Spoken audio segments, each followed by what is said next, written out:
ایسے تو سلامتی علماء حق کا بلند تر صلوات.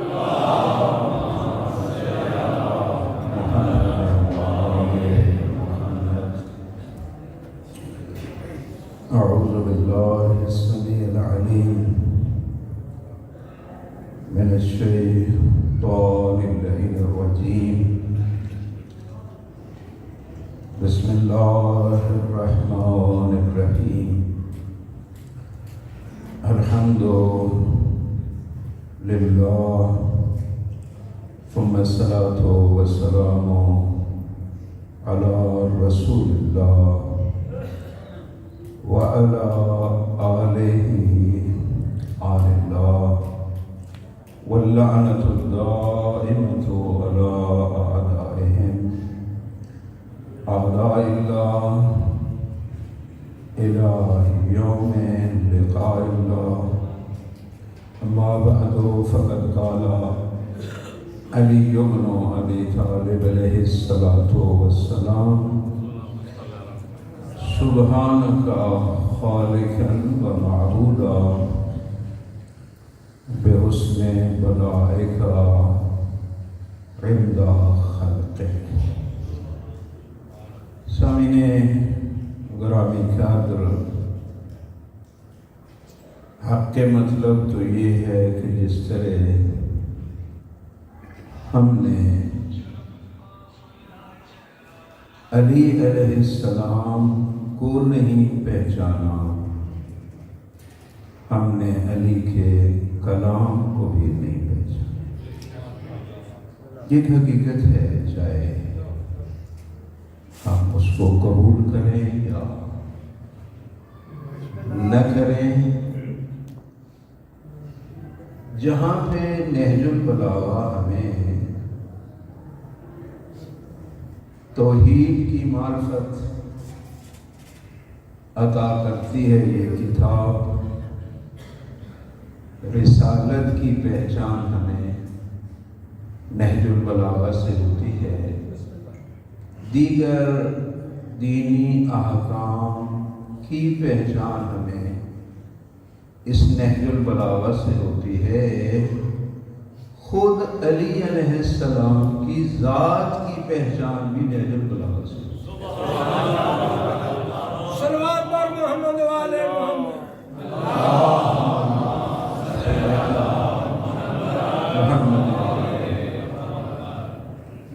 کیوں؟ کلام سے متکلم کی حقیقت کا پتہ چلتا ہے. اور جب ہمارا معاشرہ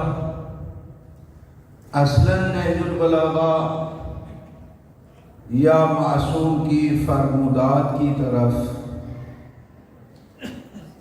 رجوع کرنے کا عادی ہی نہیں ہے، تو ظاہر ہے کہ پھر جب ہم نے کلام علی کو پڑھا نہیں، کلام علی میں ہم نے غور نہیں کیا، تو ہمیں کس طرح پتہ چلے گا کہ متکلم کس عظمت کے فائز ہے. میرے بھائی اور بزرگوں، ابن ابی الحدید جو سنی عالم دین ہے، معتزلی ہے، جس نے نہج البلاغہ کی شرح بڑی مفصل لکھی، وہ ایک جملہ تحریر کرتا ہے کہ وَعْلَمْ أَنَّ التَّوْحِيدَ وَالْعَدْلَ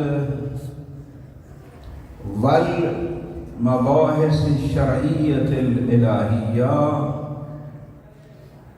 مَا عُرِفَتْ إِلَّا مِنْ كَلَامِ هَٰذَا الرَّجُلِ.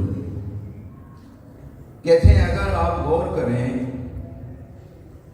تو توحید کی پہچان، عادل کی پہچان اور دیگر الہی شریعت کے جو مسائل ہیں وہ نہیں سمجھ آتے جب تک اس مرد یعنی علی کے کلام کو نہ پڑھیں. اہل تسنن نے لکھا اور پھر یہ بھی لکھا کہ ان کلام غیرہ من الصحابہ لم يتضمن شيئا من ذلك اصلا ولا كانوا يتصورونه ولو تصوروه لذكروه. کہتے امیر المومنین علیہ السلام کے علاوہ جتنے صحابہ تھے کسی کے کلام میں یہ علم ہمیں نہیں ملتا. توحید، عدل، شریعت.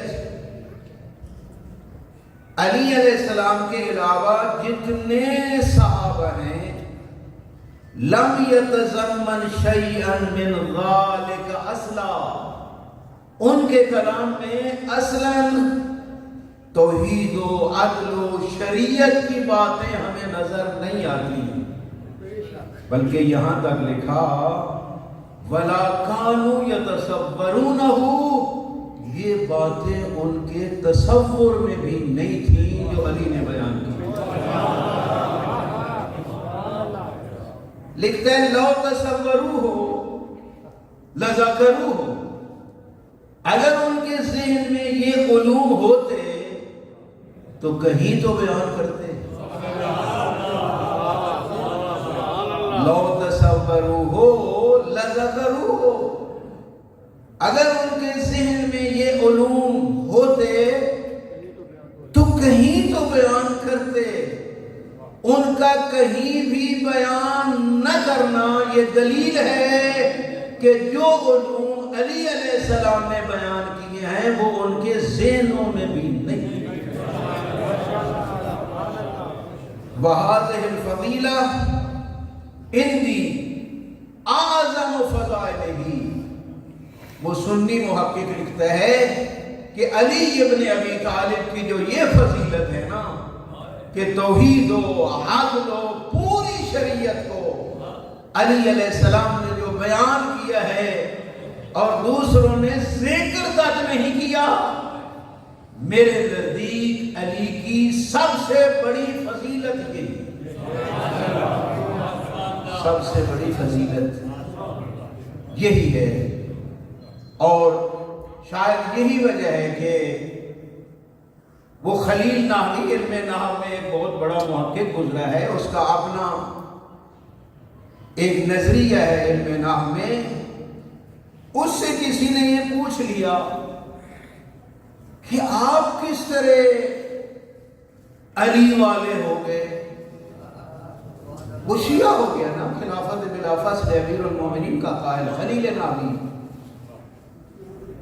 کہ کیا وجہ ہے کہ اتنے بڑے کبار صحابہ کو چھوڑ کے تو علی کے دروازے پہ آ گیا؟ اس نے ایک مختصر جملہ کہا، احتجاج الکل واستغناؤہ عن الکل دلیل علی انہ امام الکل. کہتے ہیں میں نبی اعظم کے بعد دیکھتا ہوں جتنے بھی ہیں سارے علی کے محتاج ہیں. احتجاج الکل، کل کے کل علی کے محتاج ہیں. واستغناؤہ عن الکل، علی کو کسی کی بھی ضرورت نہیں ہے، وہ سارے علی کے محتاج ہیں. اور علی علیہ السلام کو ان میں سے کسی کی بھی ضرورت نہیں. یہی تو میرے پاس دلیل ہے کہ انہ امام الکل، علی پوری کائنات کا امام.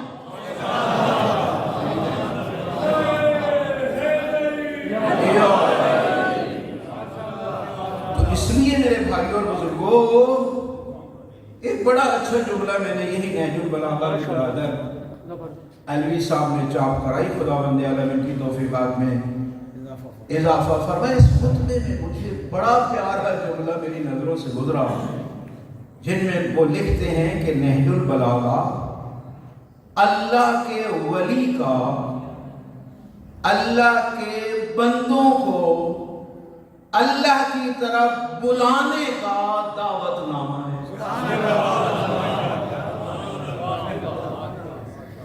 اللہ کے ولی کا اللہ کے بندوں کو اللہ کی طرف بلانے کا دعوت نامہ ہے۔ اور میں نے عرض کیا آپ کی خدمت میں کہ سید رضی علیہ رحمہ نے بھی ایک جملہ مولے متقیان کے کلام میں تحریر فرمایا، کہتے ہیں ان کلامہ الکلام الذی علیہ مسحۃ من العلم الالہی وفیہ ابقۃ من الکلام النبوی۔ یہ جو علی علیہ السلام کا کلام ہے، اس میں ایک جھلک علم الہی کی ہے۔ کلام علی علیہ السلام میں مسحۃ من العلم الالہی کہ ایک جھلک ہے علم الہی کی، وفیہ ابقۃ من الکلام النبوی، اور پیغمبر خدا کے کلام کی خوشبو بھی کلام علی میں۔ اور ظاہر ہے اس کا مطلب القرآن مع علی وعلی مع القرآن، قرآن علی کے ساتھ ہے اور علی قرآن کے ساتھ ہے۔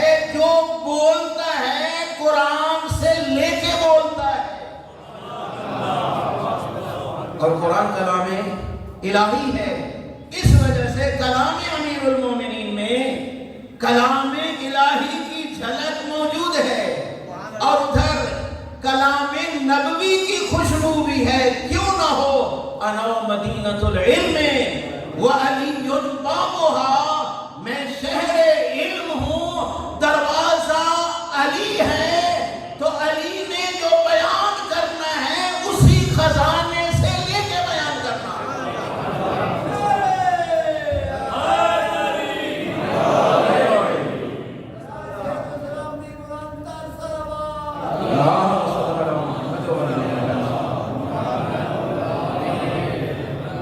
نہج البلاغہ فقط ادبی شاہکار نہیں کہ فصاحت و بلاغت کے لحاظ سے ایک ادبی شاہکار ہے، نہیں، فقط ادبی شاہکار نہیں بلکہ اسلامی تعلیمات کا الہامی صحیفہ ہے۔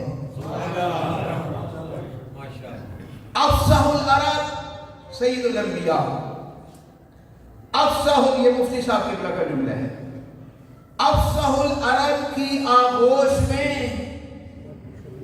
پڑھنے والا، افصح العرب کائنات میں سید الانبیاء کی ذات ہے۔ حضرت محمد انا افصح العرب، سب عربوں میں سب سے فصیح تر زہرا کا بابا ہے۔ اب اس افصح العرب کی آغوش میں پلنے والا اور آب وائی سے دھلی ہوئی زبان چوس چوس کر پروان چڑھنے والے علی نے فصاحت و بلاغت کے وہ جوہر دکھائے کہ ہر طرف سے فوق الکلام المخلوق و تحت کلام الخالق کی صدائیں بلند۔ ہر طرف سے یہی کہا گیا کہ کلام علی فوق کلام المخلوق و تحت کلام الخالق۔ اس کا سبب کیا تھا کہ زبان چوس چوس کے پلا تھا سید الانبیاء جو افصح العرب ہے۔ تو اس لیے میرے بھائی اور بزرگوں، پورا دین، بزرگ استاد ہیں ہمارے آیت اللہ جوادی عملی، وہ تعریف فرماتے ہیں کہ قرآن مجید جس کو قرآن صامت کہا جاتا ہے، اس کا کوئی ایک پہلو نہیں، ہزاروں پہلو ہیں قرآن مجید کے، قرآن صامت کے ہزاروں پہلو، اور ہر پہلو انسان کے لیے ہادی ہے اور اس میں انسان کی ہدایت موجود ہے۔ لکھتے ہیں جس طرح قرآن صامت کے ہزاروں پہلو ہیں، قرآن ناطق علی ابن ابی طالب کے بھی ہزاروں پہلو، اور ہر پہلو انسان کے لیے سبب ہدایت ہے۔ جس طرح قرآن مجید کو آپ کھولیں، جس آیت کی تلاوت کریں، میرے بھائیو ہدایت ہی ہدایت نظر آتی ہے۔ اسی طرح نہج البلاغہ کو آنکھیں بند کر کے کھولیں، جو صفحہ بھی سامنے آئے گا ہدایت ہی ہدایت نظر آئے گا۔ لیکن کاش خدا ہمیں توفیق دے کہ ہم نہج البلاغہ کو کلام امیر المومنین سمجھ کے اس طرح پڑھیں کہ اس سے ہدایت حاصل کریں۔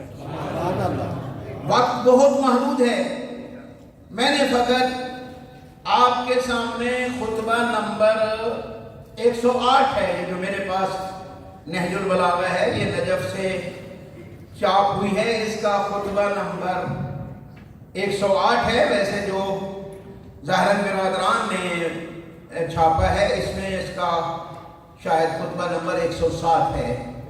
اس میں چند جملے میں آپ کے سامنے امام کے تلاوت کرتا ہوں خطبے کے، آپ ذرا سلوات پڑھیں۔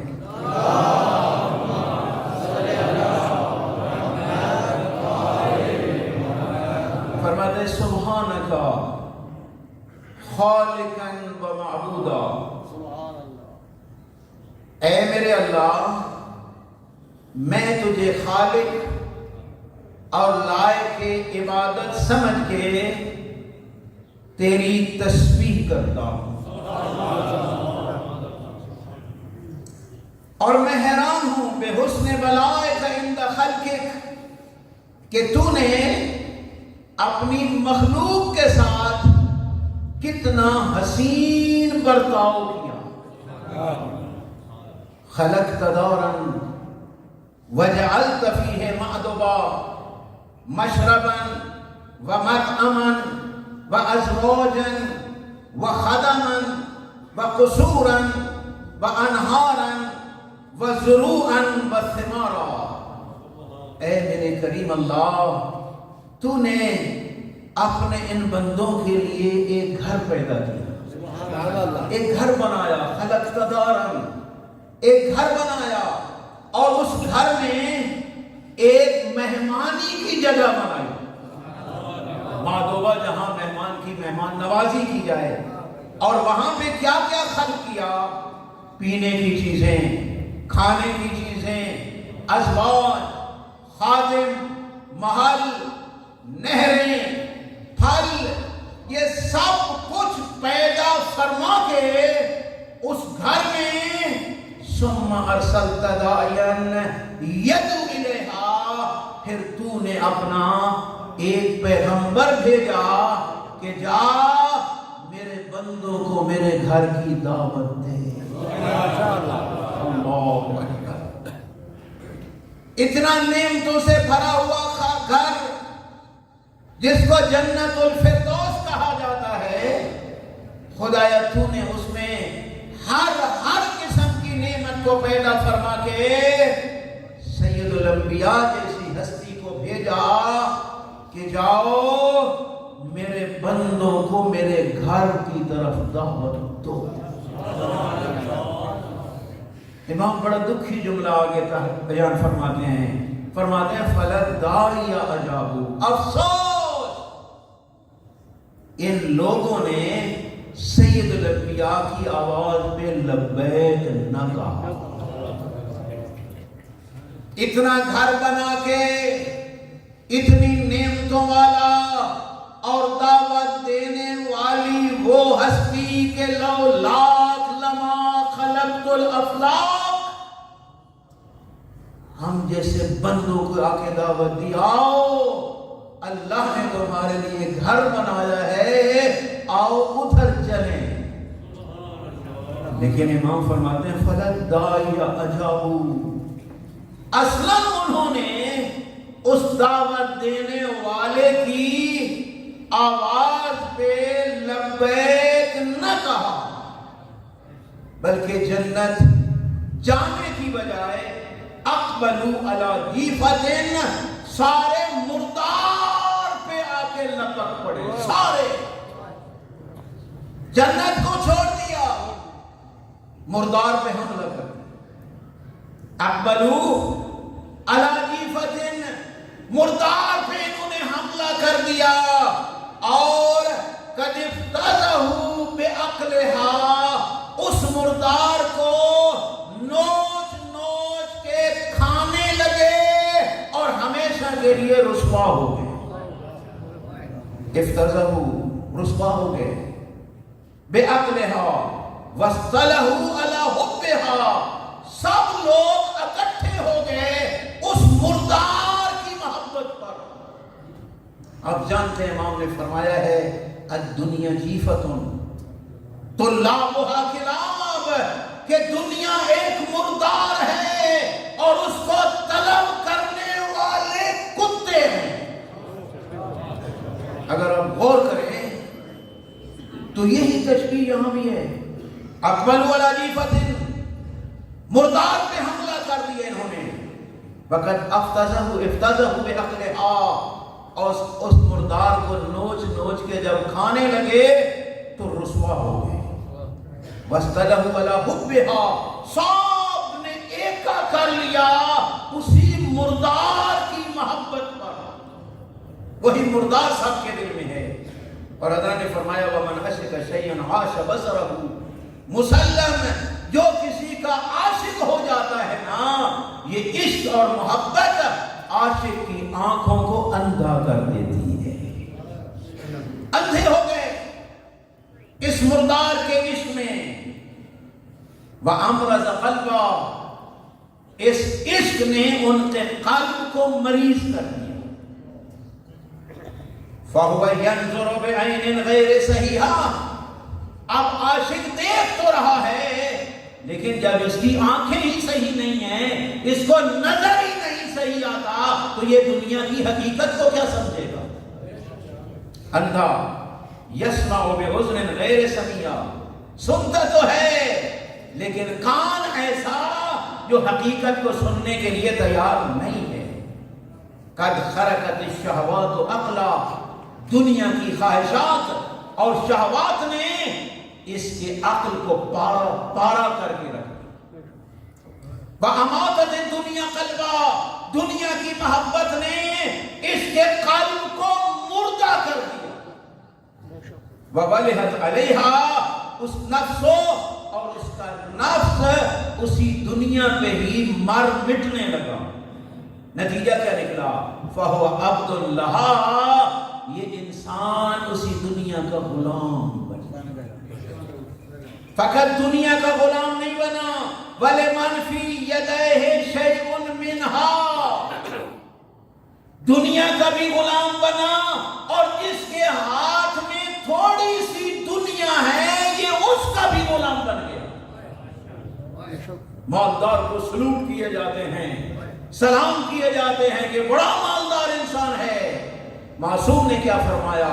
جو دنیا دار کو اس کی دنیا کی وجہ سے سلام کرتا ہے، اس کا 2/3 حصہ دین ختم ہو جاتا ہے۔ ہاں، مالدار بھی ہے، دیندار بھی ہے، نیک بھی ہے، اس کا حق ہے کہ اس کو سلام کیا جائے۔ فرمایا یہ بن جاتا ہے عبد اللہ، دنیا کا غلام۔ وَلِمَنْ فِي يَدَيْهِ شَيْءٌ مِّنْهَا، جس کے ہاتھ میں تھوڑی سی دنیا ہوتی ہے یہ اس کو بھی سلام کرتا ہے۔ ایسما زالت زال الیہا، جدھر جدھر دنیا چلی جائے گی یہ اس کے پیچھے پیچھے چلا جائے گا۔ نتیجہ کیا ہے؟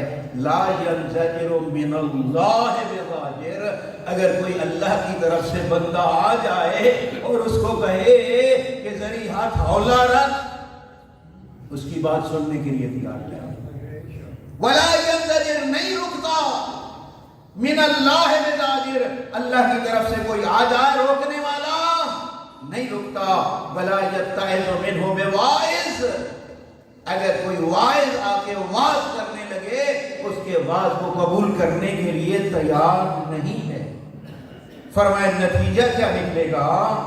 ایک دن وہ آئے گا کہ قَدِرُوا مِنَ الْآخِرَةِ أَلَا مَا كَانُوا يُؤَدُونَ وَجَاءَهُمْ مِنْ فِرَاقِ الدُّنْيَا مَا كَانُوا يَعْمَلُونَ. وہ دنیا جس کے ساتھ اتنی محبت کرتے تھے وہ ٹائم بھی آ جائے گا کہ اس دنیا کو چھوڑنا پڑے گا. جس کا عاشق ہونے کی وجہ سے اپنے رب کو بھلا دیا تھا اس کو چھوڑنا پڑے گا. اور امام فرماتے ہیں فغیر موصوف ما نزل بہم. جو مصیبت ایسے دنیا داروں پہ وقت موت نازل ہوتی ہے علی اس کو بیان ہی نہیں کر سکتا. غیر موصوف اس کا وصف بیان ہی نہیں ہو سکتا. ما نزل بہم جو مصیبت ان کے اوپر وقت موت آتی ہے. فرمایا اجتمعت علیہم سکرۃ الموت وحسرۃ الفوت. ایک طرف سے موت کے سکرات اور دوسری طرف سے ہائے کہ میرا مال میرے ہاتھ سے جا رہا. حسرت فوت اور سکرۃ الموت یہ دونوں آ کے اس کو گھیر لیتی ہیں. نتیجہ کیا نکلتا ہے فَفَطَرَتْ لَهَا أَطْرَافُهُمْ. ہاتھ پاؤں ڈھیلے پڑ جاتے ہیں. وَتَغَيَّرَتْ لَهَا أَلْوَانُهُمْ. رنگ پیلے ہو جاتے ہیں مرتے وقت. ثُمَّ ازْدَادَ الْمَوْتُ فِيهِمْ بُلُوجًا. پھر موت تھوڑا تھوڑا ان کے اندر داخل ہونے لگتی ہے. فَحِيلَ بَيْنَ أَحَدِهِمْ وَبَيْنَ مَنْطِقِهِ.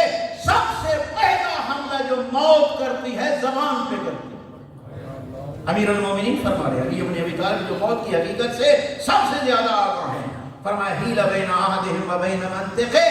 اب یہ بول نہیں سکتا انہ لبین اہل ينظر ببصره ويسمع بأذنه على صحة من عقله وبقاء من لبه.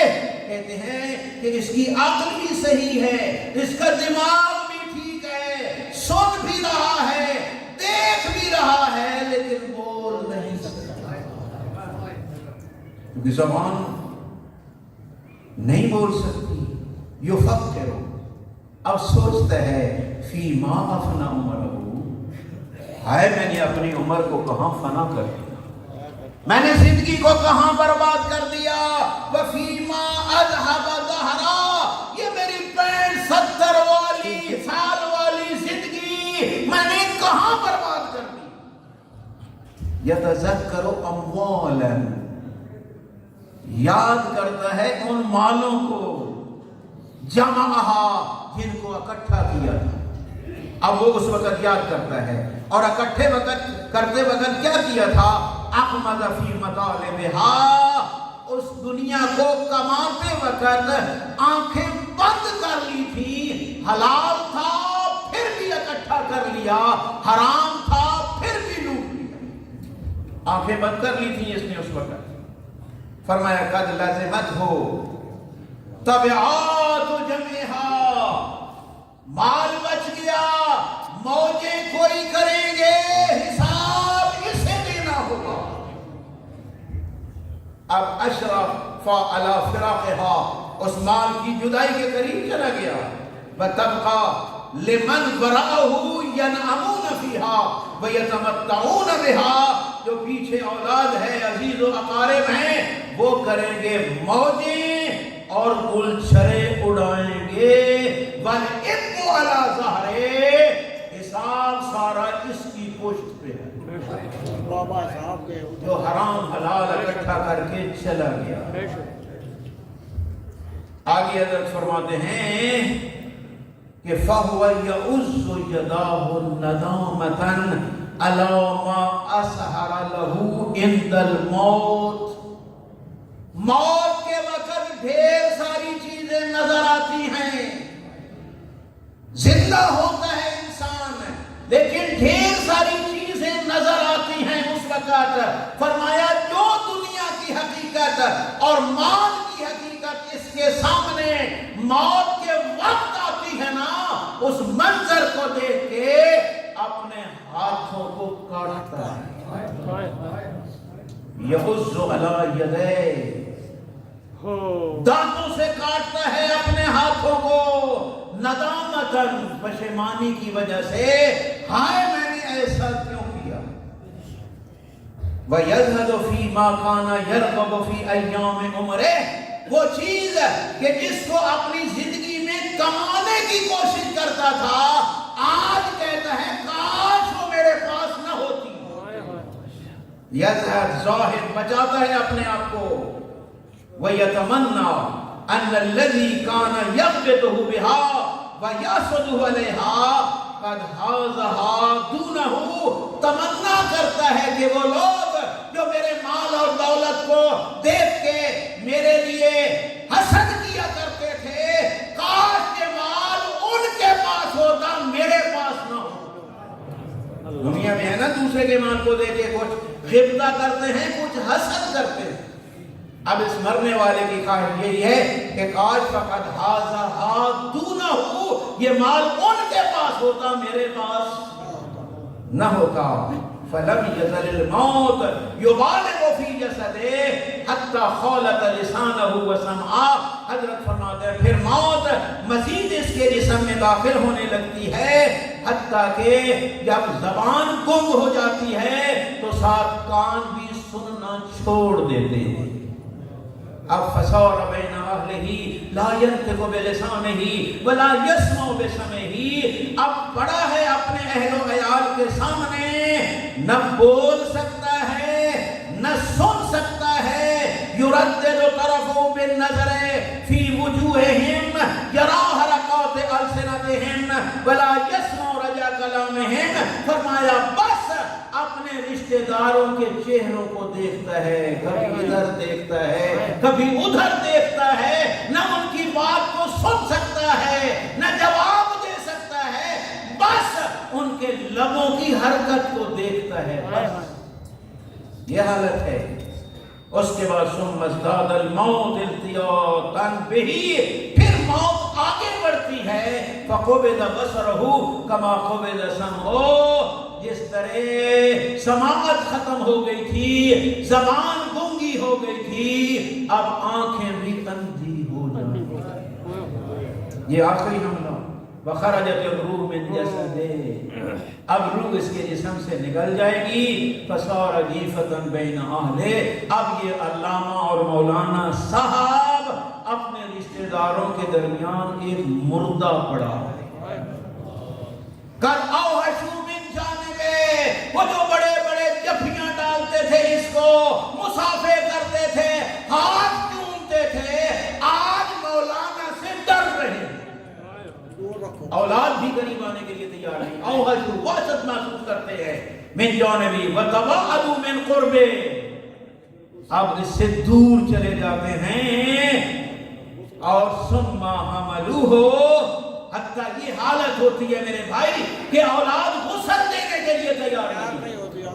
میں طالب علم ہونے کے ناطے سے لوگوں کا ہمارے ساتھ رابطہ ہوتا ہے، ایسے چند دن کی بات ہے بلکہ چند ہفتوں کی بات ہے کہ ایک شخص مر گیا، وہاں صاحب گلاب میں لے آئے کہ غسل دو، ہم نے کہا بھی ساتھ ملو، ہم بتاتے ہیں اور آپ اپنے اس عزیز کو غسل دیں۔ انہوں نے کہا نہیں مولانا، ہم قریب نہیں جائیں گے، جتنا پیسے لیتے ہو لے لو، ہمارے بابے کو غسل دلواؤ، ہم قریب نہیں جائیں گے۔ یہ وہی بات ہے جس کی طرف میرے امام کا ارشاد ہے، فرمایا تواعدوا، دور ہو جائیں گے اس سے، ثم حملوہ الی محطۃ فی الارض، پھر اٹھائیں گے اس کو اور زمین کے گڑھے میں جا کے پھینک دیں گے، فَأَسْلَمُوهُ فِيهِ إِلَىٰ عَمَلِ، اب بابا اور بابے کے عمل، بابے کے اعمال کے حوالے کر کے آ جائیں گے، وَانْقَطَعُوا عَنْ ضَرْوَتِهِ، اس کی زیارت، اس کی قبر کی زیارت کے لیے بھی نہیں جائیں گے۔ جب یہ دنیا ہے تو امیر المومنین فرماتے ہیں ایک مونس تلاش کر جو تنہائیوں میں تیرے ساتھ جائے، اور وہ ایمان ہے اور نیک عمل ہے، دونوں کی سمجھ آئے گی قرآن کے ساتھ نہج البلاغہ سے۔ اس کو دقت سے پڑھو تاکہ زندگی کی حقیقت کا بھی پتہ چلے، موت کی حقیقت کا بھی پتہ چلے، اور موت کے بعد کے حالات کا بھی پتہ چلے، مرض کا بھی پتہ چلے اور علاج کا بھی پتہ چلے۔ خدا بند عالم ہم سب کو امام کے کلام پہ جو کلاموں کا ہی امام ہے، اس کو پڑھنے، سمجھنے اور عمل کرنے کی توفیق مرحمت فرمائے۔ وآخر دعوانا الحمدللہ رب العالمین۔